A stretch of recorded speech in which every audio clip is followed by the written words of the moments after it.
Today is a very, very sad day because we're finding out that Tommy Robinson is jailed for 18 months for the crime of what?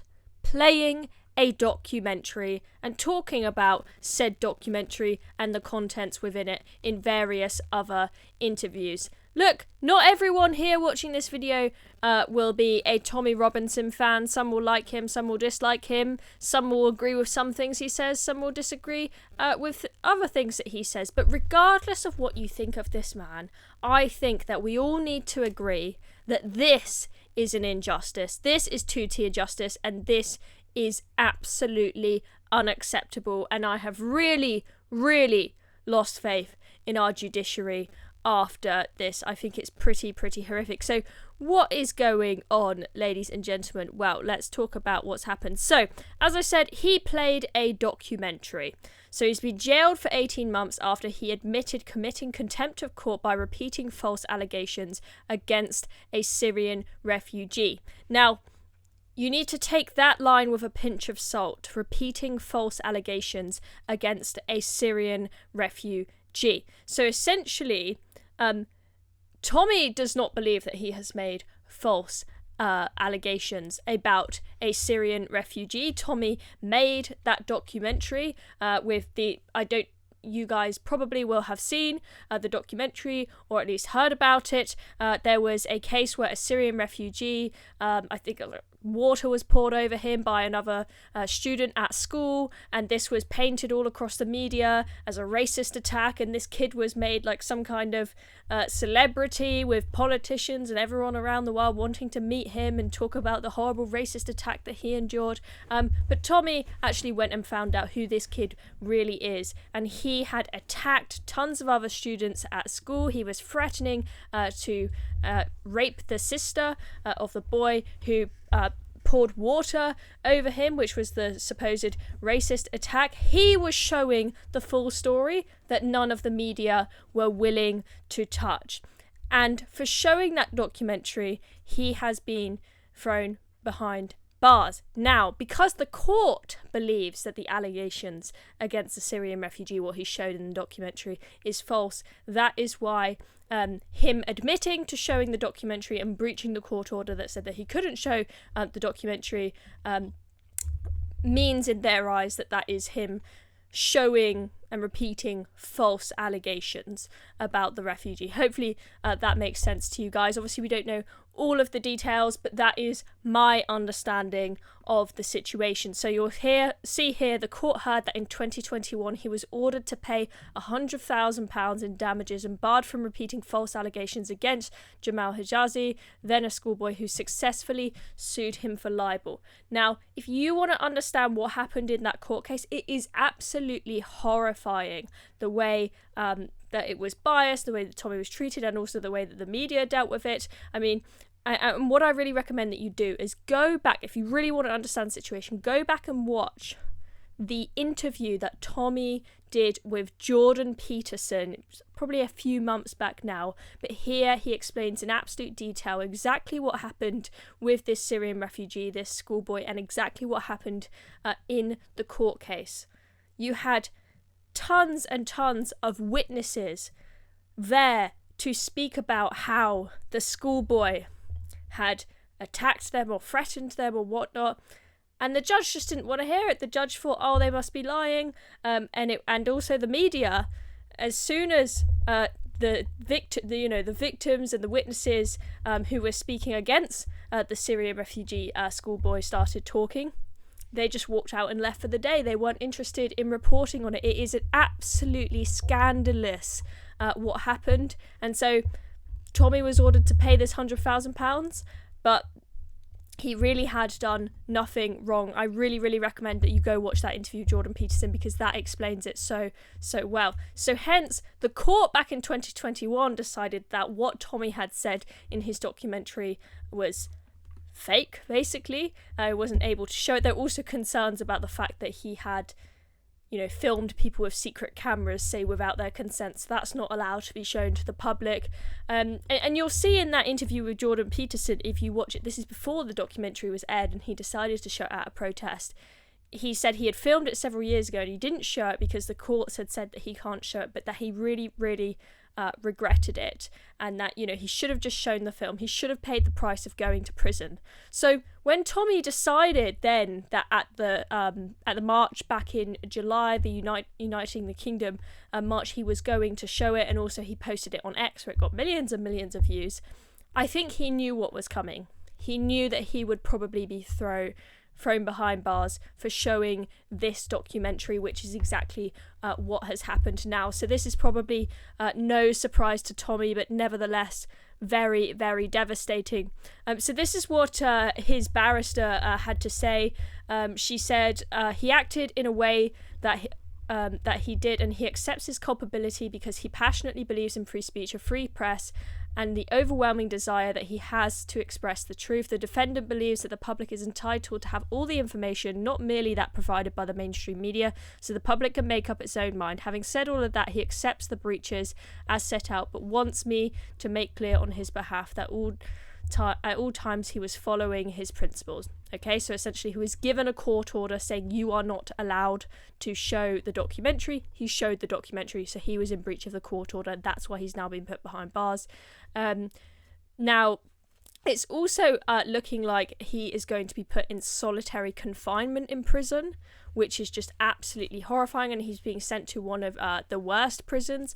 And, you know, they moved him from one prison where he was fine in the past to another prison full of these Islamist gangs that, you know, they knew that he was going to be in danger there. They allowed them to just basically beat the shit out of him. It's really, really horrendous the way that he was treated, and I really, really pray that he's not treated in such a way during his sentence this time.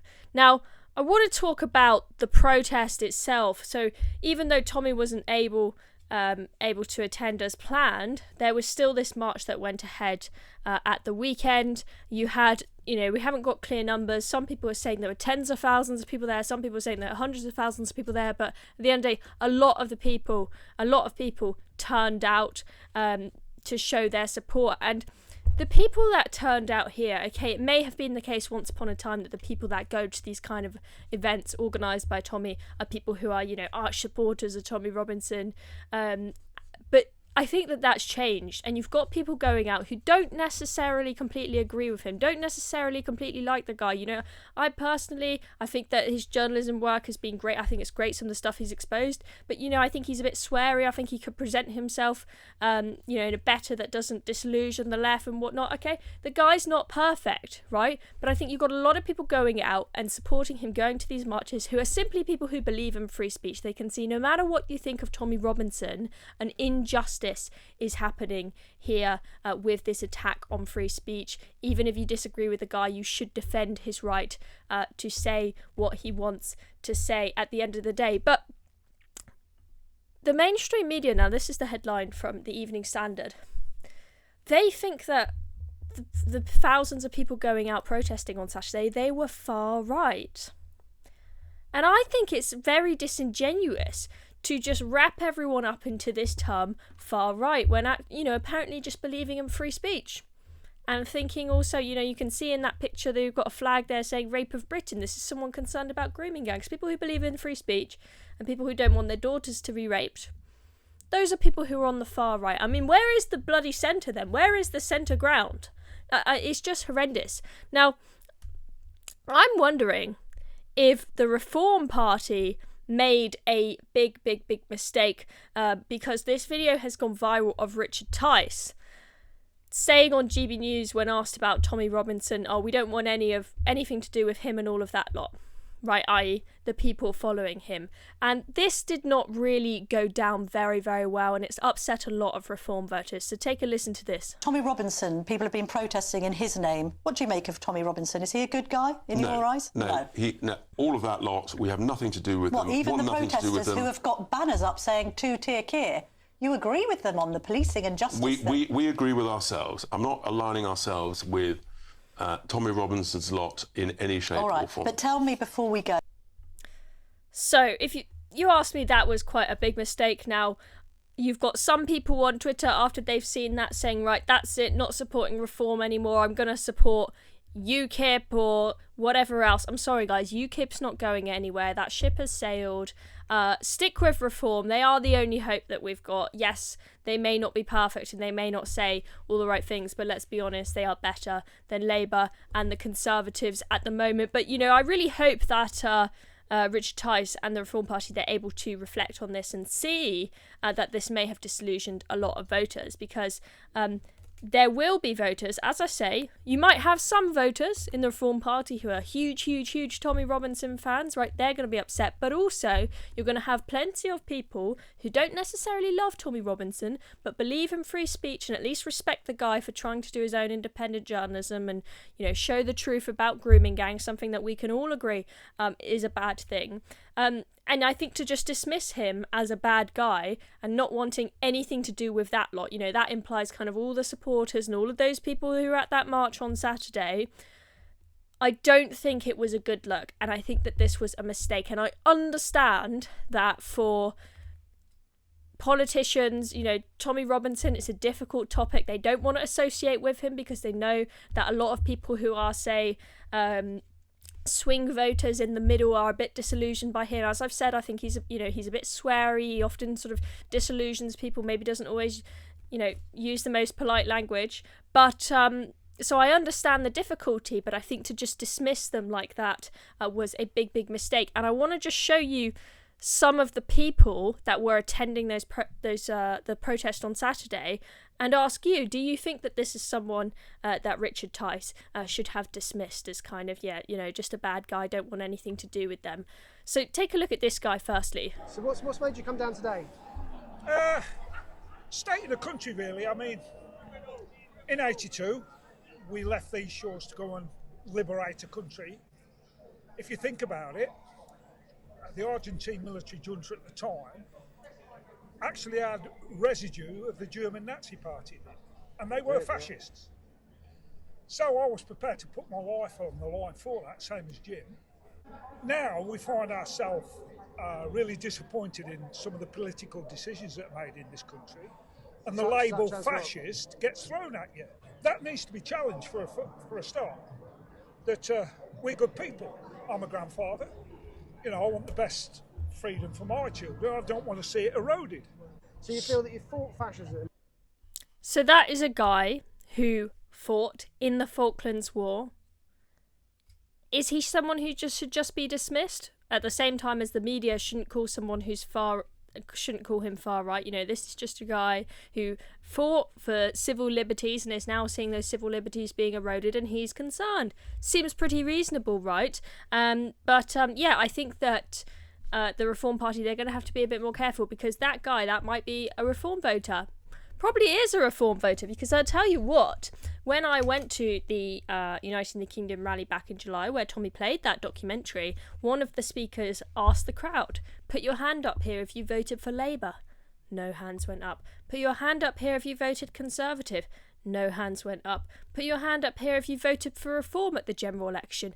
Everyone's hands went up, everyone was cheering, everyone was all excited. So the kind of people attending those protests, those are Reform voters. You do not want to upset them. At least show them some respect if you don't completely agree with them. So I understand it's difficult for the Reform Party, as I said, the Tommy Robinson topic, but I think that it needs to be approached a little bit more delicately than it was in that interview. And I'm going to show you this lady as well. Tell me if you think this is a respectful woman, a woman that you would respect, and a woman, you know, would you call this lady far right? I definitely wouldn't. Listen to her. I'm Kenyan, my husband's Nigerian, but we live here, we've lived here, we have 4 children, we're raising our children here.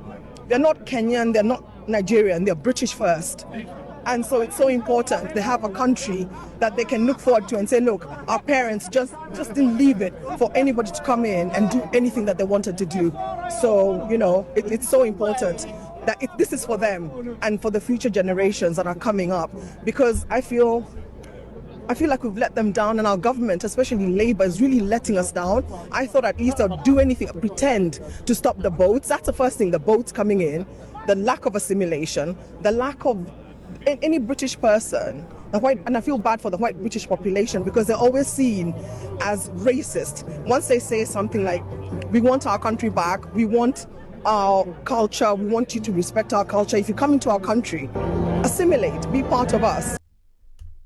That's not a far-right woman. That is not a racist lady. That is not a fascist. That is a respectable human being who's just got genuine concerns about the way this country is going.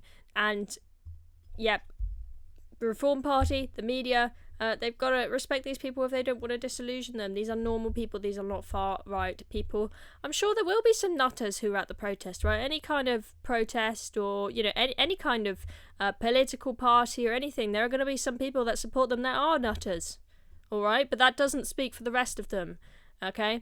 So let me know what you think is going to happen in the comments, okay? Do you think that Tommy Robinson being thrown behind bars today, is that going to create such an uproar and such an anger that actually forces change and means that we get closer to having our civil liberties and our free speech back? Will it be much harder for Keir Starmer to try and get people thrown behind bars and to clamp down on free speech?